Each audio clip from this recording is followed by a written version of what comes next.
So, Cornell, I want to talk to you about this last week. This young 10-year-old, very intelligent-looking young lady, a black young lady at a Pearland school who will not stand for the Pledge of Allegiance in her classroom. She doesn't want to stand up because apparently she believes that black Americans need a lot more to be done in this country. She is not willing to support the black Americans that have fought and died for this country.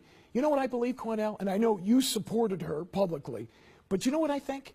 I think at 10 years old, she has no real understanding of what America is. So I wonder if her parents have sat her down and explained what Americans have given their lives, white, black, red. It doesn't make any difference. They stood and they fought and they died for this country, and she doesn't want to do anything to honor them? Matt, she comes from a family of military service members. Her father is a retired military service member also who served this nation well with great dignity. She also has additional family members who was in the armed forces. Good. Her mother's a very intelligent woman who has had long conversations as well as her father about her not standing for the flag. What white people need to understand Just is that, white people? Yes, please. Let me explain. What white people need to understand is that that national anthem was written by Francis Scott Key, a slave owner, who demonized and hated black slaves and black people.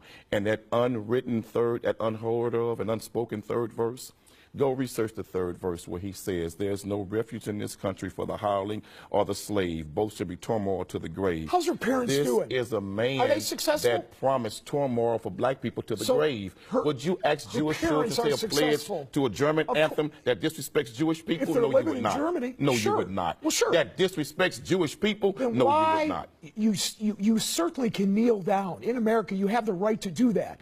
But what will happen to her, how her friends will respond, how the school will view her, how Americans will view her is very negative. And this is not what you want for your 10-year-old child. And let me say to that young girl and others like that young girl, America looked at the same way at Rosa Parks when she refused to get up and give up her seat to a white man on the bus.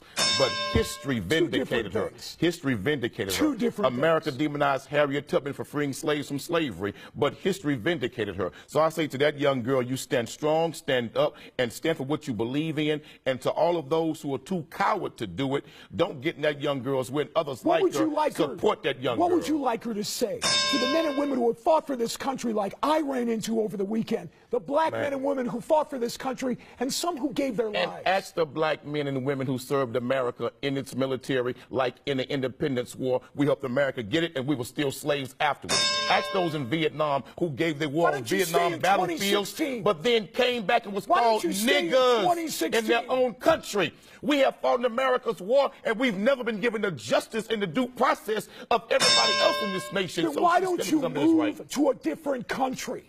Why are you staying here if you don't like it? Let me tell you why. Because the country belongs to Indians. You white folks stole it from them, raped and robbed their people. This is not your country. You all came over here and stole it and beat the hell out of them. So this is not your country. It was my country. You all need to go home. If you're you all need to go back where you came from. If you don't like it, why don't you pack up and go? Let the Indians decide who should pack up and go. And I guarantee you black folks will stay, and you all will be on the first damn boat leaving here. So don't try that, brother. You all didn't make America. This is not your country. What you should do is sit down with someone who has fought for this country, Cornell. Get their opinion, too. Tons of black people have, and what have we gotten from it?